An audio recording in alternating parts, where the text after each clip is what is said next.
Boa noite, meu nome é Leonara, sou professora da Universidade Federal de Mato Grosso.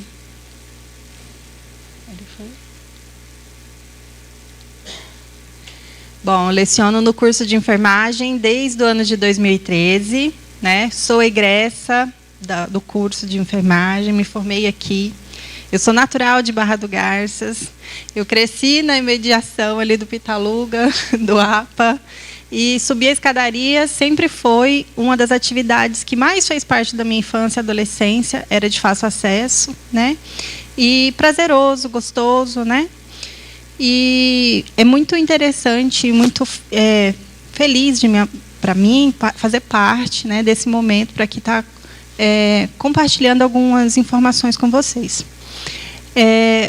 Primeiramente, gostaria de dizer que eu, como professora, né, eu faço muitas analogias, faço muitas metáforas e tentar trazer numa linguagem mais simples, né, e principalmente reflexiva, porque eu sei que as outras profissionais vão vir com um aprofundamento, né, mais categórico.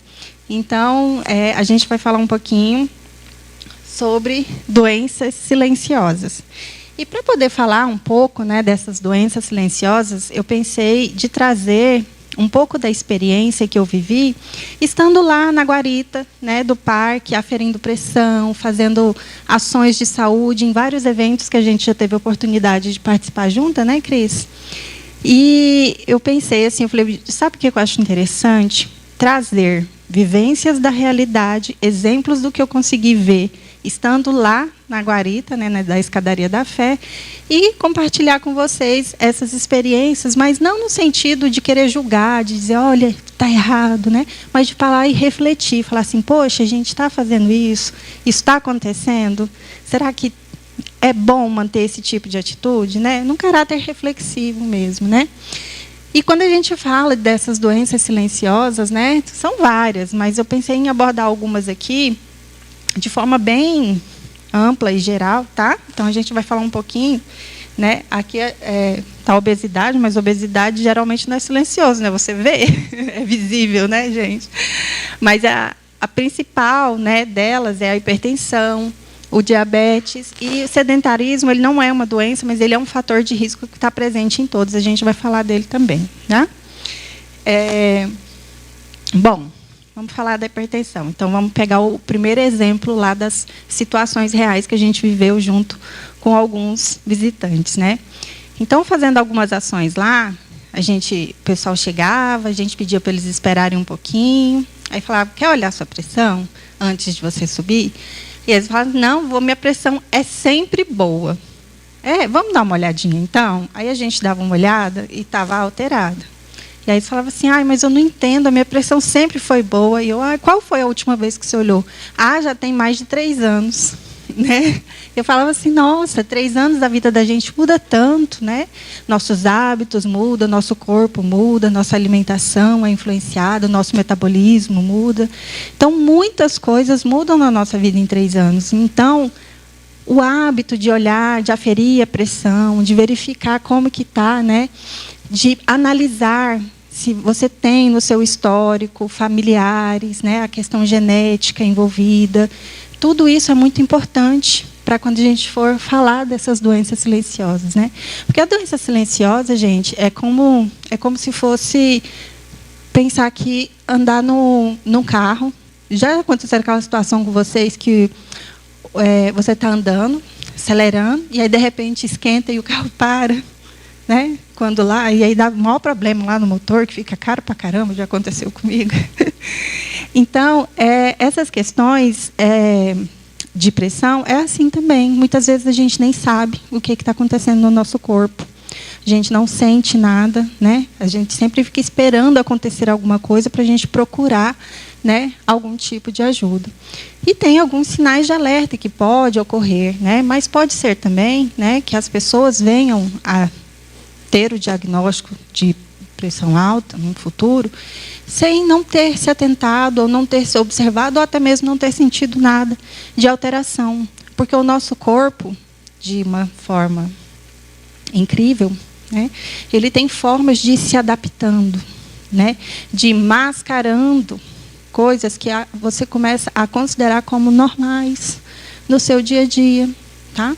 Então, é muito importante a gente pensar e analisar que nós temos que ter esse hábito de olhar, né, aferir a pressão. E, gente, é tão simples. Eu estou em aula prática com algumas alunas na unidade de saúde, e, assim, você gasta 5 minutos, né, entre chegar lá, dar o cadastro, passar na recepção, falar, olha, eu queria olhar a pressão, passar a olhar a pressão, né, fazer um mapa, olhar de manhã, né, em vários períodos durante uma semana, para verificar se é só momentâneo, ou se a pressão der alterada, se é uma situação corriqueira, né? Por quê? Porque o nosso sistema, né, cardiovascular, aí a doutora pode acrescentar, eu trouxe até algumas coisas aqui para exemplificar para vocês, gente. Eu sou visual, eu sou desse jeito com os meus alunos, então eu pensei de vir fazer isso aqui com vocês também. É como se a gente parasse para pensar num formato de jardinagem, né? Então, nós temos o quê? Uma mangueira e a gente quer molhar algumas plantas. O que acontece na hora que eu tampo? Eu tenho aqui a mangueirinha. O que acontece na hora que eu estou molhando as plantas, que eu coloco o meu dedinho aqui, né, para a água ir mais longe? Vocês concordam que eu estou aumentando a pressão dentro dessa mangueira comigo? Então, a pressão alta no nosso corpo, de uma certa forma, ela faz isso também. Ela aumenta a pressão nas mangueirinhas do nosso corpo, que são o quê? São o nosso sistema vascular, nossas veias, nossas artérias, né? Então, essa pressão alta, ela pode ser prejudicial, porque, a depender da pressão que eu coloco aqui, né, o fundo pode até escapar e soltar da minha torneira, não é? Dependendo do que eu faço aqui. Então, ela pode rebentar, inclusive, essa mangueira. Então, é muito importante a gente pensar como que a gente olha para o nosso corpo e como que a gente também cuida quando a gente descobre que a gente tem algum problema, como pressão alta, e cuida para que ela não evolua. Porque eu também, uma outra realidade que foi perceptível lá na nossa convivência, junto com as pessoas, e eu vejo, inclusive, hoje ainda, muito lá na unidade de saúde, com os meus alunos, é assim, a pessoa chega para consultar, aí você fala, o senhor tem um problema de saúde, tem pressão alta? Tenho pressão alta. Vamos dar uma olhadinha, dar uma olhada, a pressão está altíssima. O senhor tomou seu remédio hoje? Não tomei. E é muito comum, gente, é muito comum mesmo. Então, esse cuidar, né, para poder estar se sentindo bem, se sentir preparado e para poder, né, como as outras colegas falou, a Cristiane mostrou no começo do slide, a escadaria da fé, ela é um tipo de atividade que ela requer, né, um alto esforço físico. Então, nós precisamos ter certeza de que a gente está bem. E como eu falei, essa questão de doenças silenciosas, elas chegam sem você saber. Muitas vezes, quando se descobre, é quando o carro já parou, é quando o corpo já foi dando os sinais, muitas vezes foi se adaptando dentro da medida do possível. E aí chega um momento que não dá mais, e aí ele vai dando sinais e sinais e sinais. Tá? Bom, outra situação que também aconteceu bastante lá nas nossas interações. Pessoal, o que acontecia muito? Muitos jovens adultos, super malhados, super fortes, iam olhar a pressão, alterada a pressão. Aí eu achava engraçado que os próprios colegas já condenavam, falavam assim, tá vendo? Eu falei para você não ficar tomando os venenos. E acontece, gente. Falei para você não tomar o suco. E acontecia bastante. E aí acabavam rindo entre eles, e aí ficava assim, depois no final reflexivo, né? Falava assim, não, mas está alta mesmo? Está alta. Está alterada a sua pressão. Né? Por quê? Porque a questão, né, do uso de hormônios, anabolizantes, todas essas questões, elas também vão interferir, gente. Porque o músculo ele é o quê? Né? Se eu quero hipertrofia muscular, o músculo, o coração, ele é o quê também? Ele é um músculo também. Né? E esse coração, ele pode ficar, né, também hipertrofiado. E aí ele não vai funcionar da forma como ele provavelmente poderia funcionar da melhor forma. Né?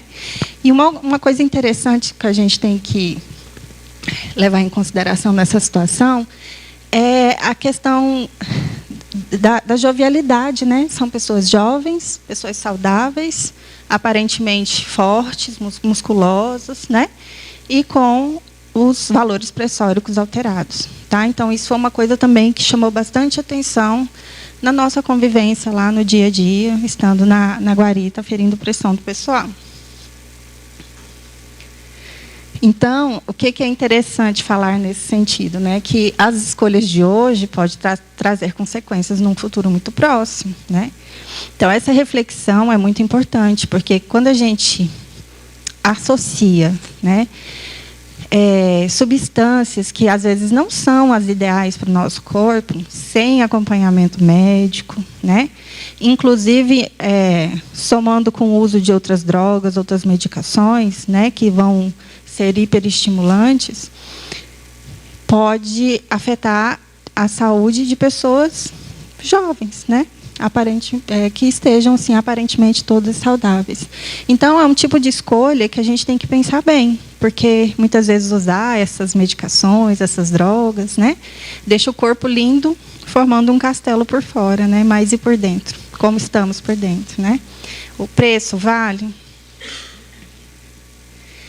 Uma outra situação que acontecia muito. O pessoal chegava lá meio passando mal na hora que descia. E chegava lá assim, já vendo tela preta, e eu olhava para a pessoa assim, parecia que a morte estava lá atrás com o facão, com a foice na mão, falando assim, ó, se eu quisesse, ó, se eu quisesse. Porque subiam em jejum. Gente, olha só o tanto que é um esforço subir a escadaria da fé, né? E fazendo jejum. Algumas pessoas conseguem, sim, né? Pode ser que sim. Mas acontecia também pessoal que passava a noite nas festas, aí chegava a galerinha que virou a noite inteira, né, na festa, de chinelo, sem sapato adequado, e ia subir de ressaca. Às vezes em jejum, sem comer nada. Geralmente, esse tipo de comportamento, gente, é um comportamento que é complicado, né? Porque pode ser um agravante. Pode acontecer, pode ser que não aconteça nada. É divertido, está em grupo, tudo bem. Só que pode ser uma coisa que não vai somar para a saúde de ninguém, né? Inclusive, acontecer um acidente ou ocorrer uma situação pior, né? E aí, então, acontecia bastante isso. Por quê, gente? O jejum, ele não te dá reserva energética, né? Só se você tivesse uma camada de gordura para te dar uma energia pronta entrega ali, né? A questão da musculatura, né? Se você gasta toda a energia de reserva que está na musculatura. Então, aconteceu bastante, assim, o pessoal ficar lá já chegando em tela preta. O que mais que a gente vivenciou lá? A situação também de relatos de pessoas que tinham a diabetes, né? E a diabetes, ela também é uma doença, ela é uma das doenças silenciosas que mais acomete as pessoas, né? Aqui no Brasil, inclusive, em Barra do Garças não é diferente. E a gente tem que pensar, né, na questão da diabetes, inclusive quando a gente associa ela com a questão do jejum, né? Porque o diabetes ele pode ser tanto o excesso de açúcar no sangue, mas também quanto a falta dele, tá? Porque o nosso corpo não vai produzir a insulina da forma correta que precisa, né? Para captar a glicose que está na nossa corrente sanguínea. Então, as pessoas que estavam lá, né, que subiam, elas falavam, olha, eu tenho diabetes, eu tomo a medicação, mas hoje eu não tomei. Então, assim, o que eu queria frisar dessa fala lá das pessoas que sabiam que tinham diabetes era muito sobre a questão da medicação, de não tomar a medicação no dia correto, sabe? Isso é muito importante, gente, a gente ter esse autocuidado com a gente, principalmente quando a gente tem um diagnóstico de uma doença tão séria. Né? Por exemplo, o diabetes, ele vai afetar diretamente nosso sistema circulatório também, né? Ele vai corromper nossos microvasos, principalmente em vasos periféricos, né? Nas pernas. Muitas vezes, as pessoas que têm diabetes, né, elas perdem sensibilidade nos pés, elas começam a desenvolver ferimentos, má circulação, e pode ser que abre uma ferida que ela nem veja. E muito mais ainda se tiver com a falta do sapato adequado para um tipo de atividade física, como é subir a escadaria da fé. Tá? E aí, diabetes, todas essas doenças, hipertensão, subir em jejum, foram situações que a gente vivenciou e viu de perto lá. Tá? E essas doenças, elas geralmente têm algum fator de risco associado. Tá? Muitas pessoas que iam para lá, que vão subir a escadaria da fé, elas vão para um momento de lazer, né? Às vezes elas não têm o hábito de subir todo dia, às vezes nem sabem o quão é desgastante esse tipo de exercício, de estar lá em cima. Quantos degraus mesmo? 1.204 é muita coisa, né? E às vezes nem sabem que é tudo isso. E chegam, né, em condições que não conseguem concluir. E um desses fatores de risco, gente, tanto para a hipertensão quanto para o diabetes, é a obesidade e o sedentarismo. Tá? E muitas vezes, né, falar sobre isso, a gente tem que olhar para si mesmo, né? Eu fiquei pensando assim, eu estou lá falando de obesidade para todo mundo, hoje eu descobri que eu estou em sobrepeso, que eu fui fazer o meu cálculo de IMC. Eu falei, gente, quanto é que eu estou pesando? Quanto é que está o meu IMC? Então, são coisas que a gente tem que começar a olhar para a gente, né? A sensibilidade, a autorreflexão para falar assim, como que é? Porque a obesidade ela não chega assim do dia para a noite, não. Ela é um processo que vai acontecendo aos poucos, aos poucos, aos poucos. E a pessoa tem que ter a capacidade reflexiva de pensar, poxa, onde que eu vou parar? Né? O que isso vai contribuir na minha estrutura, na minha saúde, e o que isso vai agregar em outras, né, comorbidades que podem vir a contribuir para a piora do meu estado de saúde. Tá? E a questão também, né, do sedentarismo que eu falei para vocês.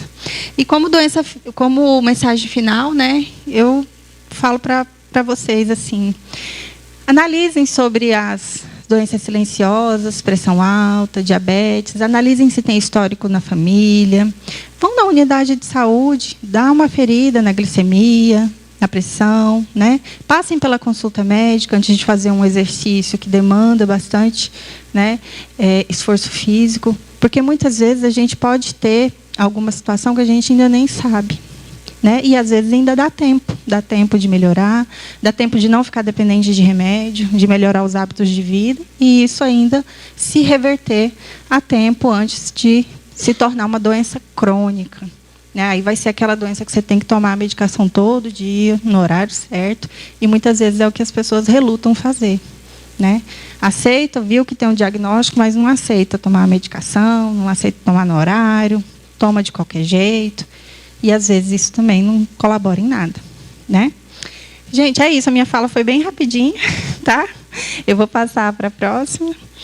Uma outra situação também, antes de eu fechar e passar aqui, eu falei assim, vai ser a fala, eu vou passar para a doutora Suzana, porque até recém-operado de 30 dias de ligamento, eu já peguei subindo lá em cima. 30 dias. É com você, doutora.